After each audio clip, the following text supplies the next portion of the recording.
Good afternoon. My name is Tyler Barker, coordinator.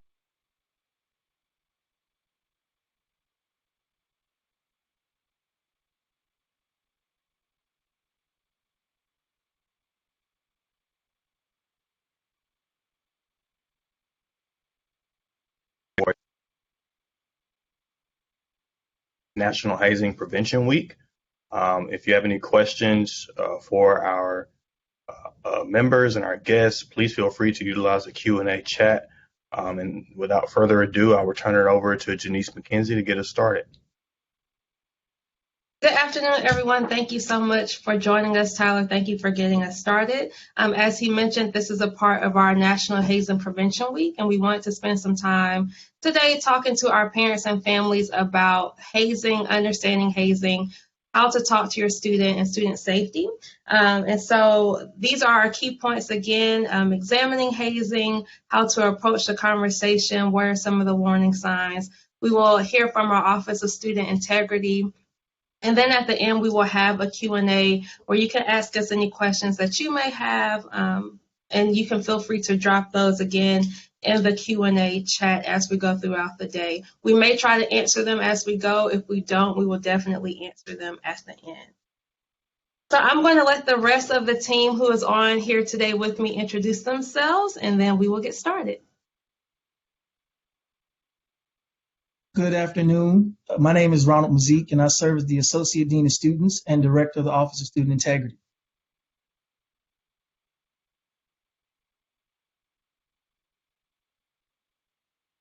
Jameson, you're muted.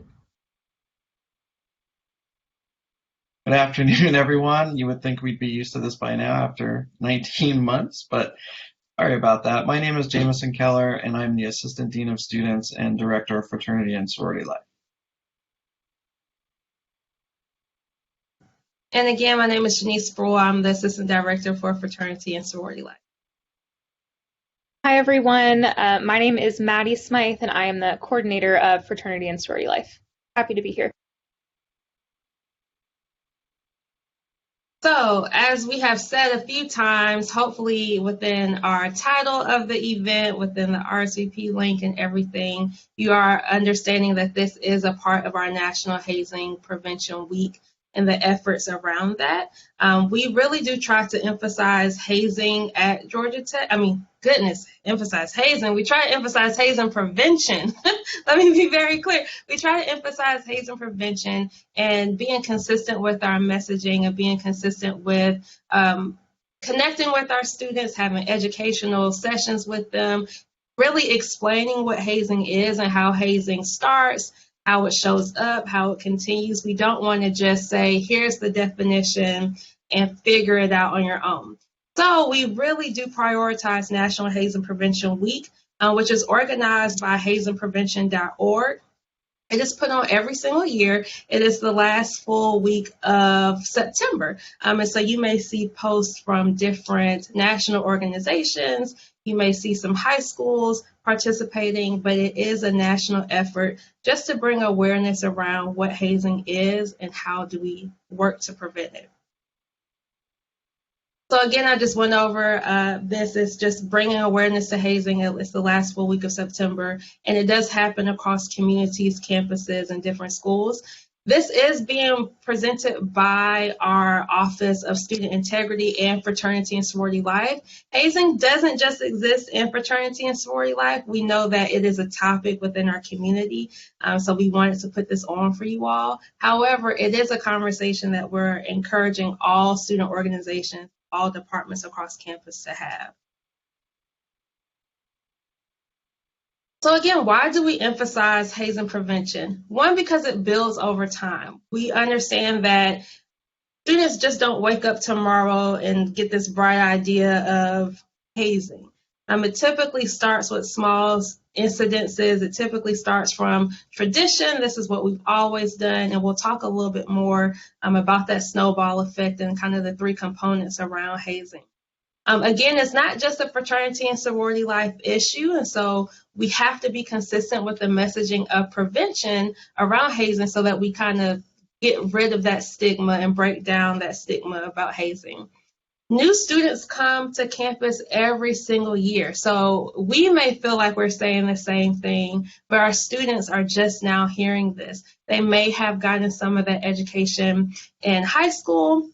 They may have gotten it with the other organizations that they have joined, but oftentimes this is the first place that they're learning and really understanding what hazing can truly look like. So we have to be consistent with prevention. And we want to challenge tradition. We know that within this specific realm of fraternity and sorority life, that our national organizations have been around for over 100 years.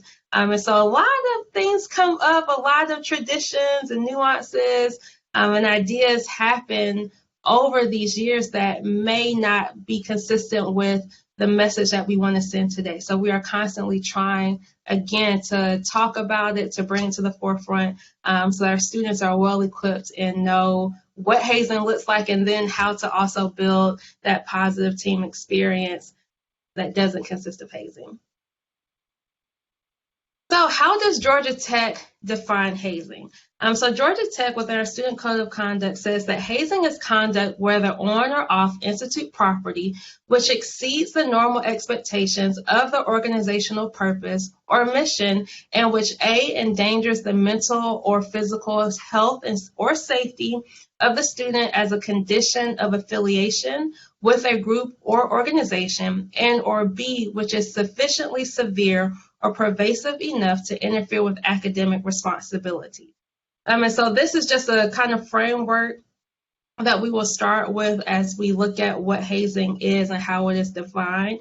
You may see longer definitions, more detailed outlines other places, but this is what we will start with today.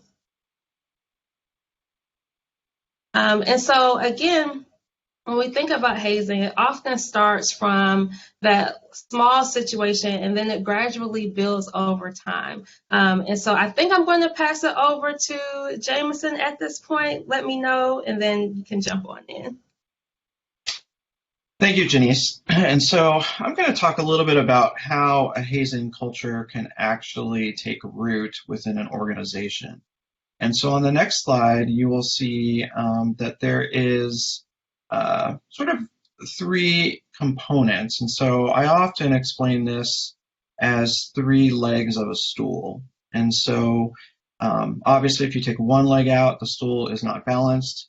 And so when all three of these come in alignment, it could allow for an issue to begin. And so I'll start with sense of belonging. And so as humans, we all feel the need or have the need to belong to a group. And it really roots back all the way to even our earliest years as humans, where we needed to be a part of a group in order to survive, in order to gather our food, in order to find shelter. And so it's really inherent in our DNA and in our personalities that we need to feel like others care about us, that they want us to be around them, that we have a role to play, that we are at home, so to speak, and that these individuals understand us and get us and help support us.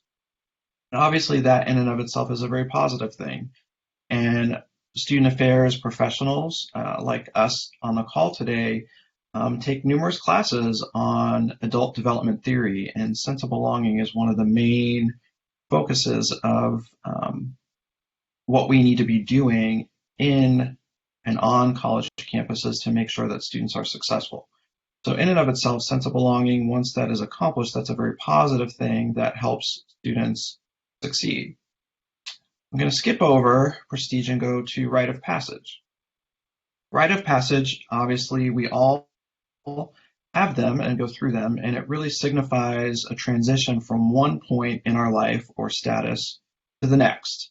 And so everything from high school graduation to getting a driver's license to getting married or getting divorced, all of those are pivotal points in a life journey or life experience. And so again, it helps society understand where we are and what phase we are in our life.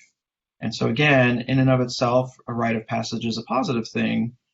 Students coming to college, one of the major rites of passage that sometimes comes with a little bit of anxiety. And so again, we work on that sense of belonging to help students get through this particular transition in their life. And now the third leg of that stool is prestige. And we all want to be affiliated with something that is prestigious. For example, Georgia Tech. Being a student at Georgia Tech, is a very prestigious thing. We are one of the top ranked, I think the top ranked recently, public higher ed institution in the country. And so with that comes a great deal of responsibility, but also recognition and prestige.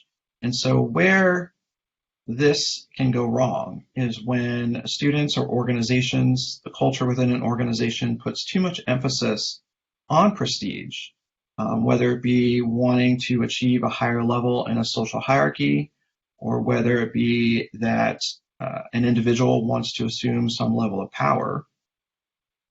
When those things combine with a sense of belonging and rite of passage, that's when things can go south on us, and it could begin to create a culture where hazing can take root. Because students are vulnerable in this particular point, because they so desperately want to belong in their new environment on a college campus, and because they're still in that transition, this could very much be taken advantage of within an organization where they would do things that they normally wouldn't do.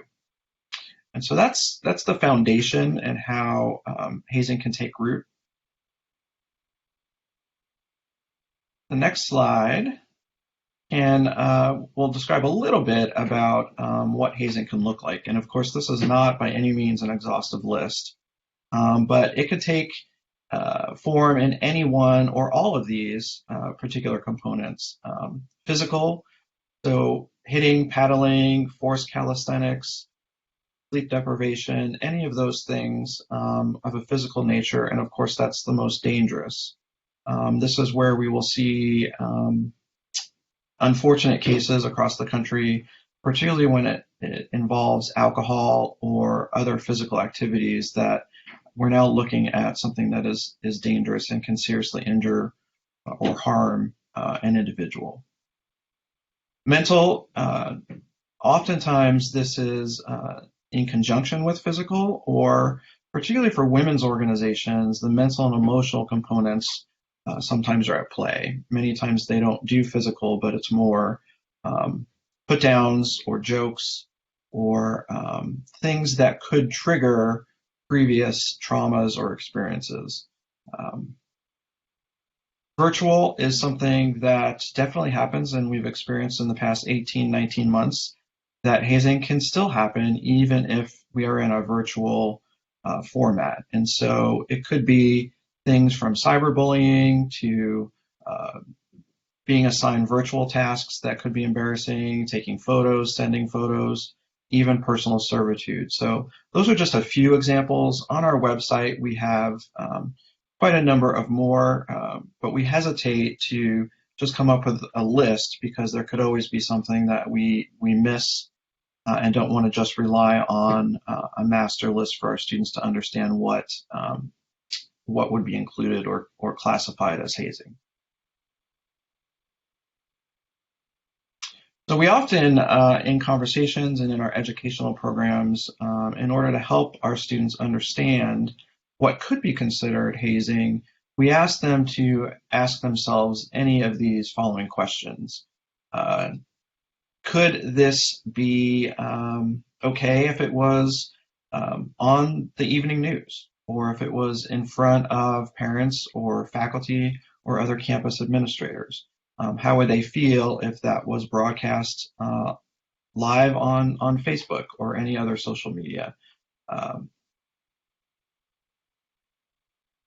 That would be considered against their own personal values or against the organizational values. Is there an educational component, or is it beyond that? And so by answering these questions, it could be a good determination, easy way to, in the moment, understand if this is something that they should participate in or not. So included in our conversations is also helping to clarify some things, some myths that are out there that our students come with. First and foremost, and this might be a little difficult for you all to see on the screen, but I'll mention a few of those. First and foremost, and what we often get as questions is, could it be considered hazing if the participant is a willing participant, meaning that they are choosing to participate in a certain activity? And based on legal precedent, actually, it could still be considered hazing. And so there is a dynamic, like I mentioned, with the sense of belonging at play, that if a student is wanting so badly to be a part of a group, that they would then be willing to do something that they normally wouldn't do. And so in legal precedent, someone who's being charged with hazing can't use that as a defense, saying that so-and-so agreed to participate. Some other myths, sometimes these are just, fun stunts that get out of hand. And the reality is that there's nothing fun about putting others down and creating a power dynamic between one level of membership versus another. And hazing can actually take place regardless of the level of experience or position within an organization. So it could be considered hazing if newest members are imposing on older members and vice versa. So really it's anything that has to do with a power differential either way. Traditions, again, some traditions are valid and appropriate, and some are not. And the danger about traditions is that sometimes is our students' go-to, meaning that, well, this is something that we've always done, and so that means that it's okay and that we can continue to do it. But unfortunately, what happens, and like Janice had said, that something way back when, even years, it can happen that maybe had a good intent. And then over time, because our student organizations turn over so much, that new students will come and say, oh, well, that really wasn't anything, and so I want to maybe add a little bit more to it.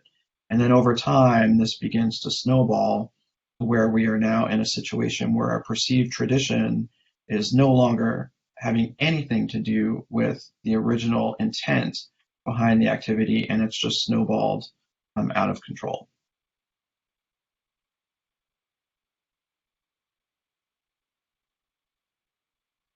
So obviously there's a lot of things that can result or have the impact of hazing on an individual. Obviously the mental health of a student who is experiencing put downs or isolation or physical situations that go against their own morals and values and physical health. It obviously has an impact on academics. It obviously can harm others, and there could be serious legal repercussions as a result of participating or hazing someone else. And so not only is it an issue for a code of conduct violation, which Ron will talk about in a second, but there could be pretty serious legal ramifications in terms of civil litigation or actually a crime. So in the state of Georgia, it is actually considered a misdemeanor and could come with, I think, a $5,000 fine and up to a year in prison.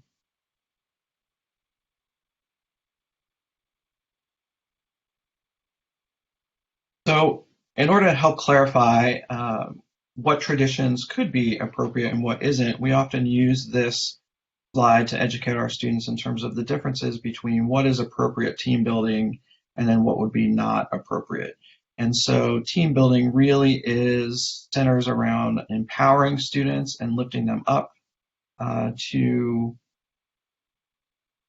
bring them additional leadership experiences, to make sure that the bonding that they are experiencing is on the positive side, where they do accomplish that sense of belonging and that they can transition into this new environment with individuals and friends who can support them, who can lift them up in times of stress and anxiety, and really look out for them. And that's really what fraternities and sororities and clubs and organizations and athletic teams are about, is not just the particular sport or the particular programs that they're doing, but really to lift each other up to be successful, not just academically, but also within the community at large.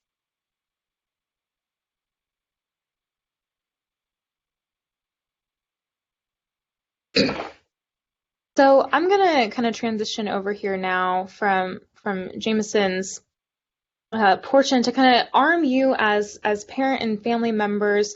How can you talk to your student about hazing? I want to kind of give you some examples of what hazing might look like, and what are some questions that you can ask to your student to kind of to have this conversation.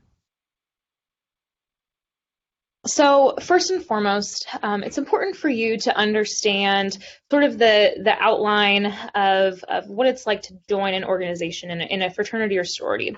And so first and foremost, know that all of our fraternities and sororities on campus are a non-hazing organization nationally. So every single one has a hazing statement, a hazing policy. They all are non-hazing organizations and are expected to adhere to those policies. So, if a student is saying, oh, well, in this organization, it's okay, or in this organization, we do this, that's not the case.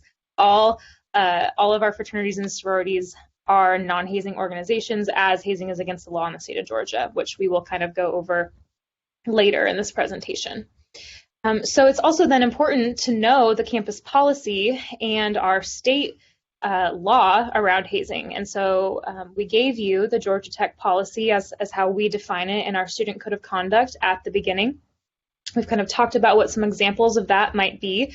And later on, Ron will discuss what the campus policy is in more detail and what the integrity process might look like if that is violated, as well as our new legislation that was passed this July in the state of Georgia. And so we are having lots of educational opportunities for our students to learn about that new hazing policy, and we hope that you educate yourself as well. And like I said, we will discuss that later on in the presentation. The other important thing to know is that all of our new members are required to read and sign the non-hazing statement or agreement for our office and also for their national organization. And so this is just an important life lesson. It's important to actually read the statement before you're signing. And so once they're signing, they are agreeing that they understand explicitly what the hazing policy is and that their organization is non-hazing, and here's the ways to report. So we hope that when our students are signing those agreements for our office, that they have indeed read and understood those policies. All of our organizations have a sort of a national outline of how their new member education process or membership intake process is going to look. And so that is sort of outlined by the national organization. Sometimes it'll look like different learning modules that come from their headquarters, or perhaps there'll be a guidebook for them to work through different sessions or topics that they need to cover. But there are national standards for every organization. And so it's important to ask your student, what are the things that you're learning as part of your education process? What types of conversations are they having with you about these things, and what are the national policies? Those are all great things to kind of understand as your student is joining an organization. All right, so some common signs of hazing, or things to just pay attention to as a parent if you're noticing any of these things within your student. First and foremost is any change in behavior. So, of course, a change in behavior doesn't necessarily mean, there's hazing going on, but it could. So it's important that as a parent or family member, you understand what the normal behavior for your student is. and then kind of seeing, monitoring for any changes throughout. And so that might be a sign of a problem going on, and one of those things could be hazing. So, does your student talk to you every single day or tell you everything about, all of the things they're doing, and then all of a sudden they stop, or all of a sudden they don't want to tell you about this particular part of their life? That could be a sign of hazing. Or, perhaps they were so excited to join a fraternity or sorority and, really looking forward to the opportunity. They had your support, and now they just want to leave that organization or team without any explanation. That could be a sign that hazing is occurring. Any type of unexpected weight loss or even change in sleeping or eating habits. Is your student staying up all night? Are they being asked to stay up all night? Are they, going for 5-mile hikes that they're being asked to do? Are they, eating foods that they're being asked to do, and that's contributing to some type of weight loss or gain? Like, these are all things to notice within your students to monitor and to see that these things could be a sign of hazing. And so, if you're noticing these behaviors or changes in your student, we're going to want to have some additional conversations. Are they now being very secretive or unwilling to share details about this part of their life? Or are they physically or psychologically exhausted? Those can all be signs of some of those physical or mental hazing behaviors that Jameson had mentioned before. And so how can you talk to your student about these things? If you're noticing any of these behaviors or changes in your student, what can you ask? We want to arm you with some specific questions to kind of put in your toolkit. And these are all actually from hazingprevention.org. And so if you go to hazingprevention.org, they have a great list and great resources for parents to learn more about how to open up this conversation with your student in a positive way. And so there are 4 questions that we encourage you to ask your student before they even join an organization, when they're just in the process of thinking about membership in an organization. It's a good idea to ask, do you know what hazing is? How can you stand up or say no if it occurs? Do you know your school's policy on hazing and consequences if caught? Do you know how to report hazing? Those are all a good way to prime the conversation and to open up that conversation so that hazing isn't a taboo topic with you and your student, and so that you want to make sure that they know what hazing is, while they're considering the joining process. And I believe there might be a typo on the slide, but the next set of questions is going to be things that you want to ask your student while they're joining or after they've joined, while they're in the process of kind of going through this new member education or intake process. So have you met with the organization's advisor or coach? Do you know them? Do they approve of these activities? All of our organizations have advisors.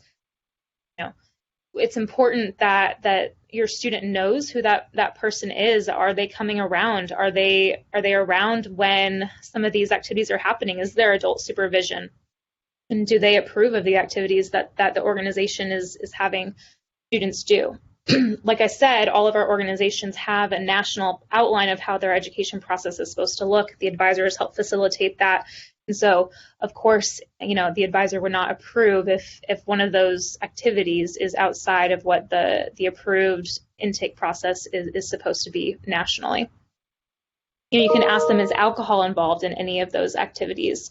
What kinds of activities, are involved in joining the group or team, and see, are they secretive about those things? And then, are you comfortable with all of these? Are they asking you to do things that you're not comfortable with? And if you've opened up the conversation before joining, once they do join and you're having these conversations, it's not out of nowhere. You've primed the conversation before. You've had this conversation about hazing. We've done education with them. They've likely gotten education from their organization, and so this shouldn't be out of the blue.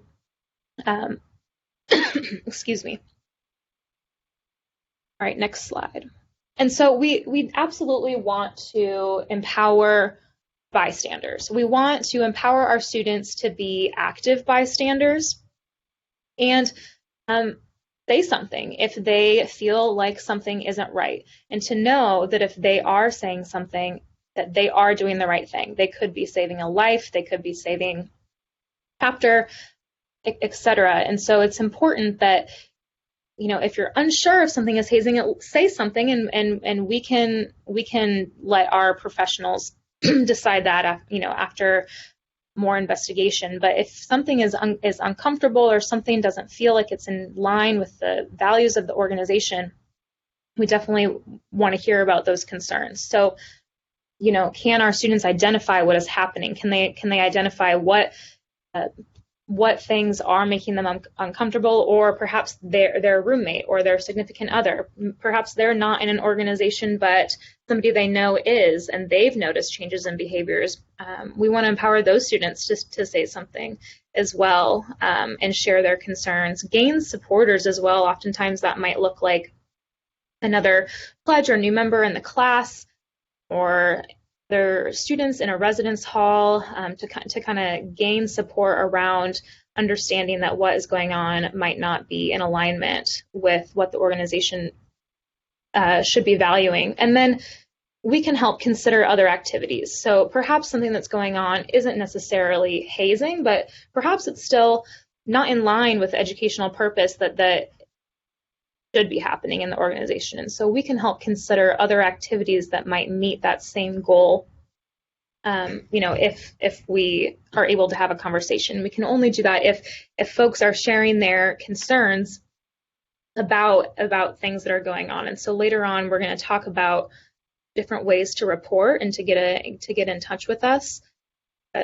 So I'll pass this over to Ron to kind of talk about what the student integrity process looks like, and then ways to actually report. Thank you, Maddie. So we've talked a little bit about what hazing is. We've talked about what causes it, a little bit about what some of the acts that could potentially be considered hazing are, and what those effects of hazing might be. What we'd like to transition into now is what are those next steps that you should take should an incident of hazing occur. And we'll start by giving you just a little bit of background information about the Office of Student Integrity. So if we're talking about the purpose of OSI, which is where I'll start, very simply put, what the office does is we facilitate the academic and non-academic misconduct process. Okay, very simply put, that's what we do. But more importantly, I think why we do it, we will look to the mission of the Office of Student Integrity, which is to inspire students to strengthen their personal character by promoting and upholding Georgia Tech's core value of integrity. That core value is, of course, in everything that we do, whether it be inside the classroom or outside the classroom. We know that students are or have a much more potential to be successful when they're involved in extracurricular activities, such as being involved in a fraternity or sorority. And we want to make sure that they're exemplifying that integrity in those activities as well. So what vehicles do we use in order to make sure that we're upholding these values in our community? Well, we look to our policies. And in these instances, we're going to talk about the code of conduct and the academic code and the academic honor code. So what the code of conduct does is educates all members of the Georgia Tech community about our expectations, as well as lists our students' rights. And it creates a community standard, which is those expectations that we're all expected to conduct ourselves with for the express purpose of achieving academic excellence. We know that our students invest a lot of energy in making sure that they are successful academically. And we want to make sure that the activities that they engage in outside of the classroom are supportive of that mission. And then there's our academic honor code. Every Georgia Tech student who enrolls at the Institute is agreeing to this honor challenge statement, which reads, I commit to uphold the ideas of honor and integrity by refusing to betray the trust bestowed upon me as a member of the Georgia Tech community. And when I read that, I think that is easily just as applicable to the behavior outside of the classroom as it is to our academic expectations.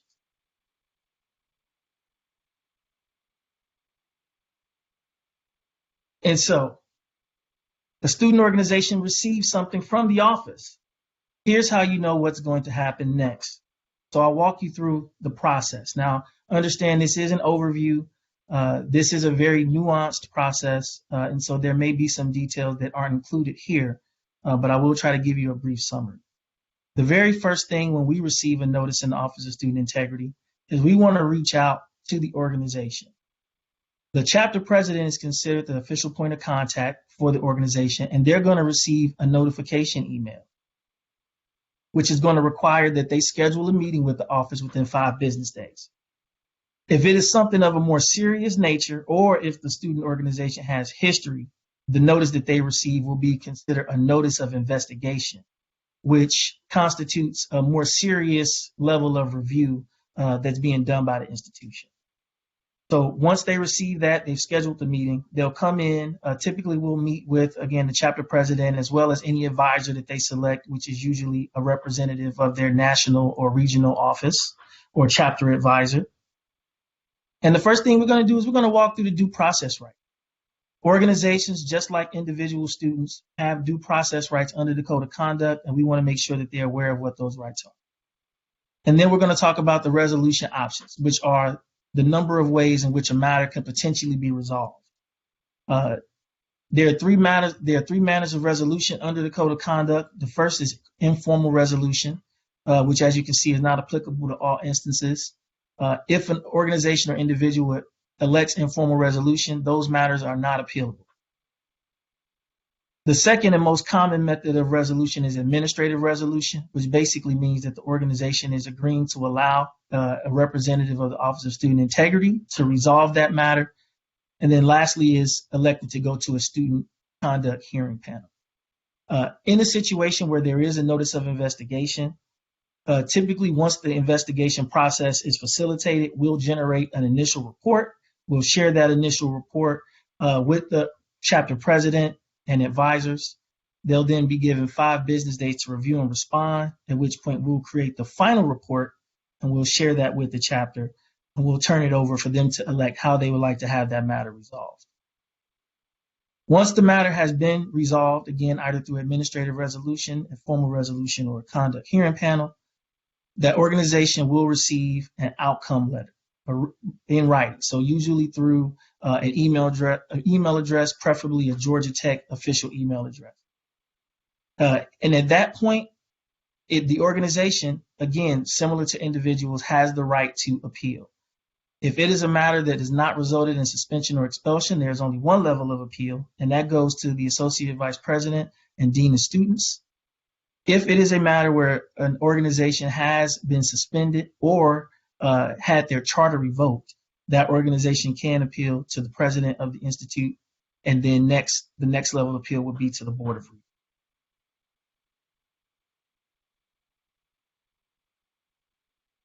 So let's talk a little bit about the Max Groover Act.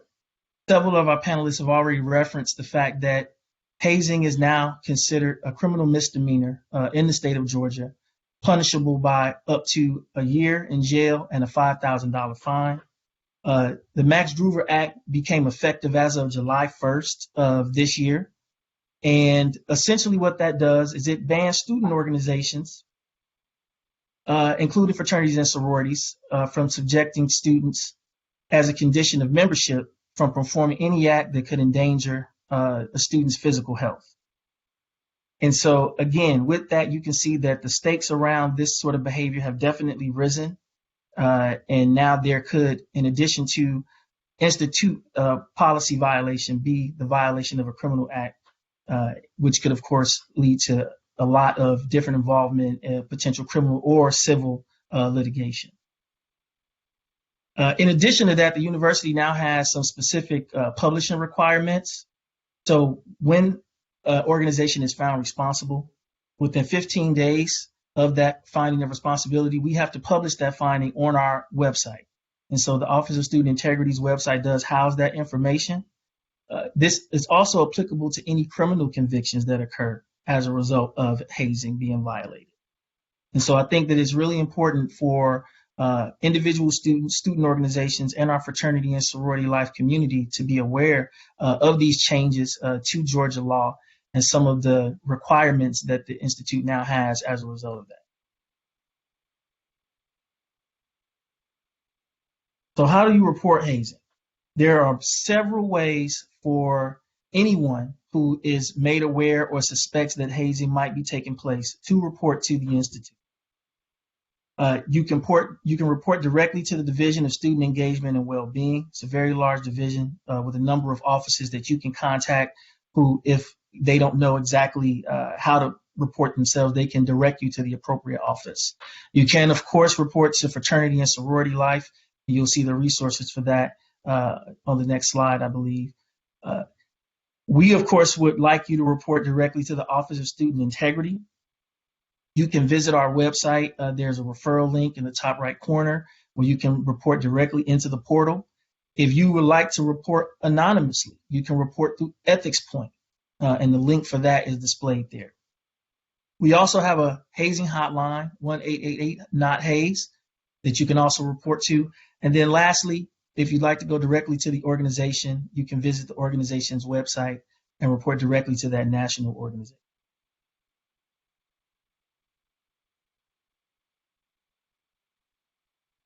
So here are some of the initiatives that Georgia Tech is undertaking in order to make sure that our students are educated fully and that we are keeping as safe of an experience as possible. First and foremost, Hazing Prevention Coalition. And so this is a group of professionals, staff, including myself and Ron, who make up a team of professionals at Georgia Tech that will oversee our policies and our educational programming. This is a constant, ongoing coalition, and it's appointed directly by our Vice President of Student Engagement and Wellness.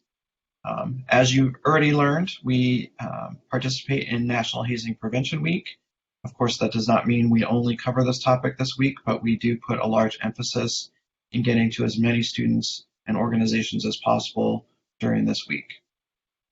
Integrity, I'm excited about this. This is our Office of Student Integrity's opportunity to open up in an open house format and engage with our students in a positive, preventative way instead of dealing with a possible investigation after the fact.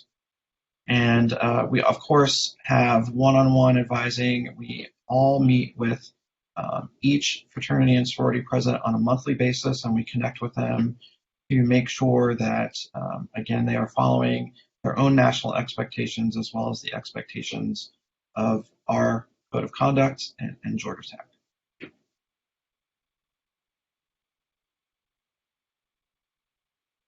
Oh, I hope you all learned some good information throughout this webinar. We really wanted to make sure that we explain what hazing is, that we gave you some tools and some tangible things to walk away with, where not only you understand hazing and have a better idea, but you actually know how to approach conversations, what to be on the lookout for, and that you feel more connected with fraternity and sorority life as well as the office.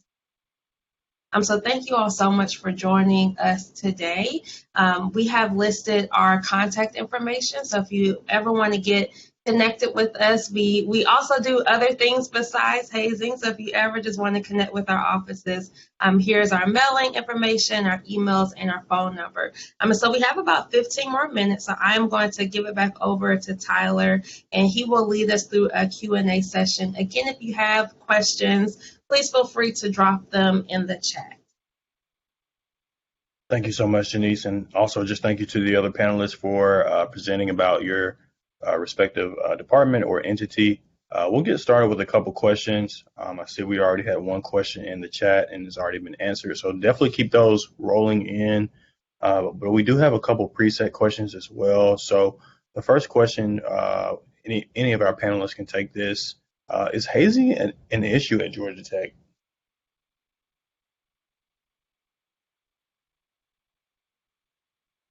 Jameson, would you want to start us off? I'll jump in here. Okay.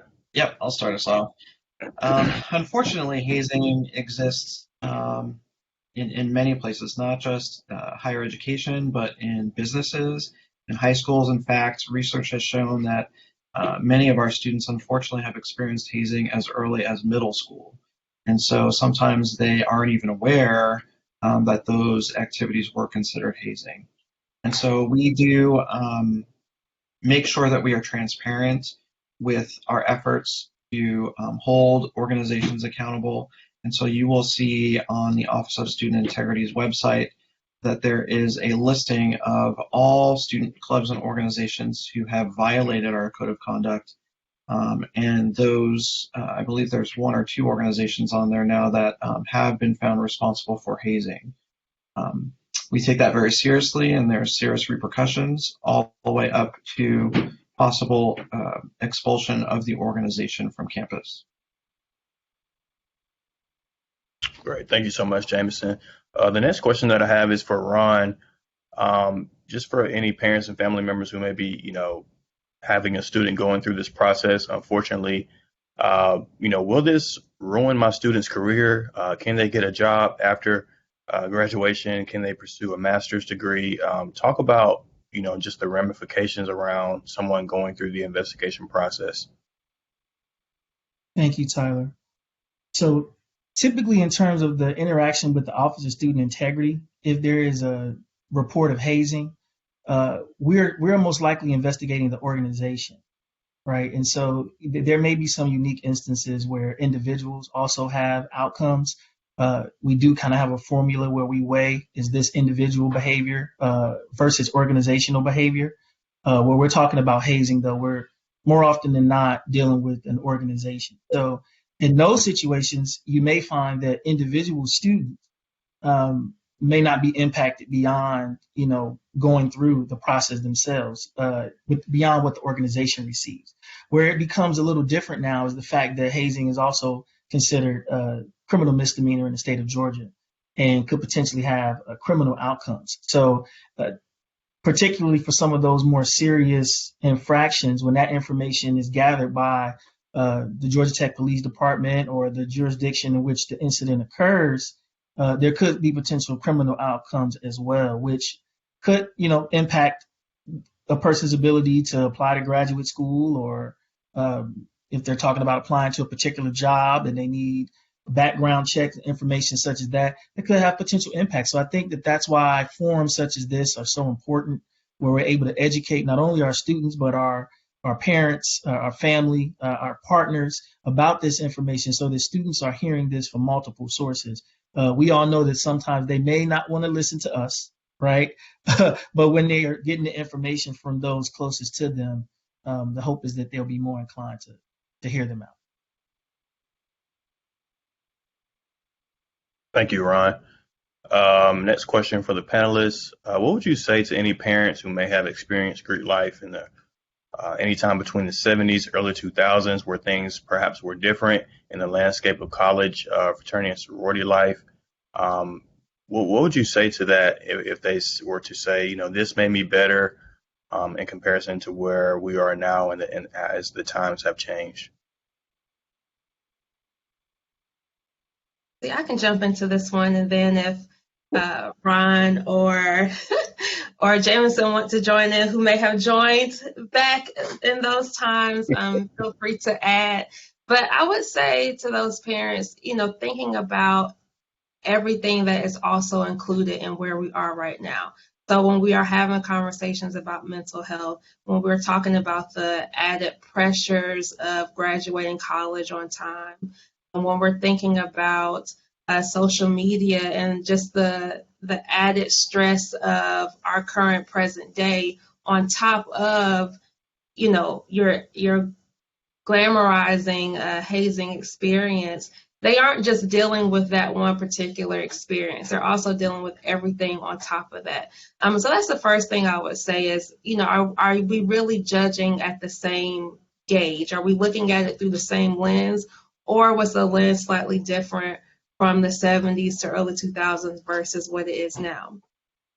So I think we really have to be honest about what we've seen from hazing incidences across campus, whether they are alcohol-related hazing deaths or suicide because of PTSD from hazing, or severe physical harm, having anxiety about the experience that they went through. That is impacting our students, and that has happened over the last 20, 30 years. And so now we're looking at a different set of policies, we're looking at a different set of rules and expectations from our national orgs. So even though you may have felt like this was fun for you, and that this was an experience that's, worth remembering, again, we're gauging it from a different viewpoint now. And so we have to remember that your student isn't in college in the 70s anymore, that they are here now. And so we have to follow the policies, and we have to understand the stakes at hand. Jameson or Ron, if you want to add on, or Maddie, please feel free. Denise, I think you covered it pretty well. I would also add, in my experience, again, going back to my portion of the presentation, is that a small act today, which seems harmless, could grow and manifest over time into something that's pretty dangerous. And so that's why we always challenge our students to make sure that even the slightest idea, the silliest idea that is brought up within their organization is challenged right then, because it may not have a devastating effect today, but it could be in a few years. And so I would just add that to what Janice shared. Great, thank you so much. And just a follow-up in regards to the question that we received in the chat. If a parent did have a question about, is this abnormal? Is this normal? Would this qualify if my student says they are taking a trip or just doing an unusual activity? Which office would you prefer a parent call, just to kind of get some clarification, Jameson? Well, certainly if there's any question about any activity that's taking place, certainly we want you to reach out. And so there's a number of things that you can ask or look at as well, aside from contacting us or any of those numbers or individuals that are on this panel. One is that every national program does have an outline of what should be taking place. And so that should be transparent to your students. They should be aware fully of what they will need to be accomplishing, trips that they will be taking, retreats. If there's an exam on the history, for example, all of those should be transparent and known to them up front. If there's anything that's secret or beyond that, then that could be put into question. Some students may not be aware of what might take place if they're told to go somewhere, for example, on a retreat. And so we definitely will check in with that organization to make sure that what they have planned is supposed to be taking place. And anything beyond that would be, we would put a stop to that. Great, thank you so much. Ron, I know earlier you spoke about anonymous reporting. Could you just reiterate that, just for any people who may have joined the call late or for our viewers on YouTube? Absolutely. And just to clarify, when we talk about anonymous reporting, we want you to know we truly do mean anonymous. So when you go through Ethics Point, you have the ability not to identify yourself. I think it's important to make that distinction, because when a party does identify themselves, the party who they are reporting against does have due process rights. And some of those rights include the ability to confront, the person who's made the report against you, or to at least confront the information and to know who's provided it. So once we know who has shared the information, like if you provide your name, if you say this is who I am, and then you say, well, I'd like to remain anonymous, at that point, we really may not be able to sustain that anonymity. And so we need you to report in a method that doesn't identify who you are. We do have some measures in place where we can try to allow a party to sustain that anonymous status throughout the process as long as possible. But again, organizations, just like individuals, have the right to request their records, which may include that information. So Ethics Point, I think, is probably the best point of contact in terms of reporting anonymously. I have seen parties in the past create alternative email addresses and send emails directly to an office. Again, just anything that isn't traceable back to a particular individual, at least in writing, will allow us to move forward in an anonymous manner. And for clarification, Ron, really quickly, a phone conversation, would that be considered anonymous or unanonymous?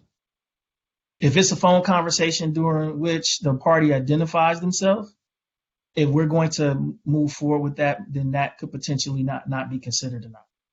Okay. If someone makes contact with the office and they don't identify who they are, which has happened, then typically that will be considered anonymous.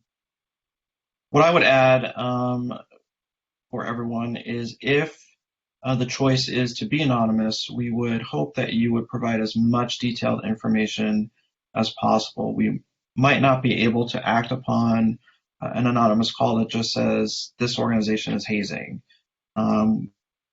We really need to learn more about if there's a specific incident that happened, location, who might have been involved.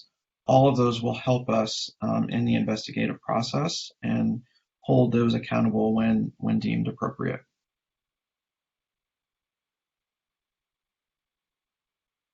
Great. And just for the last question, I know we spoke about a coalition earlier. What are some of the things that we've learned from the coalition and that we're just aiming to put in place in the future? The coalition project is a team of other campuses that are going through a full assessment together. So we are in year 3, and we have had outside professionals take a look at our policy and our definition, our programming. We've done some direct assessments and surveys with our campus population, and we have learned that we still have a lot to do in terms of broadening the education to the entire campus. So we've said on a number of occasions this past hour that this isn't just a fraternity and sorority issue, that this happens in performing arts groups, in sports clubs, in athletics, in marching band. And so we are working together to make sure that our students, as early as possible, are learning about how hazing happens, what it looks like, and how to report it. Great. Well, thank you so much. I just want to say that this will be recorded and posted to our YouTube page for parents and family members to view. We know a lot of detailed information was shared here today, so don't worry. We'll get the recording out so that way you can reference back to it. We hope you have a great week, and we will continue to have fun during National Hazing Prevention Week. Janice, do you have any other closing remarks? You covered it. Thank you all again so much. Have a great rest of your day. All right. Go Jackets.